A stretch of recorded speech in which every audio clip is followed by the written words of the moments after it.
এবং একটু মাথায় রেখে পরীক্ষার ক্ষেত্রে বলবো আবারও, পরীক্ষা মানে কিন্তু তোমরা কি জানো এবং তোমরা যেটুকু জ্ঞান অর্জন করেছো সারা জীবনে, যেটুকু সিলেবাস সম্পর্কে পড়াশোনা করেছো, যেটুকু তোমার বুদ্ধি রয়েছে, সেটাকে কিভাবে তুমি কাজে লাগিয়ে পরীক্ষায় দেওয়া প্রশ্নগুলিকে সমাধান করতে পারছো তার টেস্ট হয়। কতটা তুমি বন্ধুত্ব করে তার থেকে দেখতে পাচ্ছ সেটা টেস্ট নয়।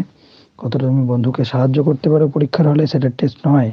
সুতরাং সবসময় মনে রাখবে, পরীক্ষার ক্ষেত্রে তুমি কতটা চুরি করতে পারছো সেটা টেস্ট নয়। সুতরাং তুমি কখনোই বন্ধুকে সাহায্য করবে না পরীক্ষার হলে, কারোর থেকে সাহায্য নেবে না, কোনো রকম চুরি করবে না।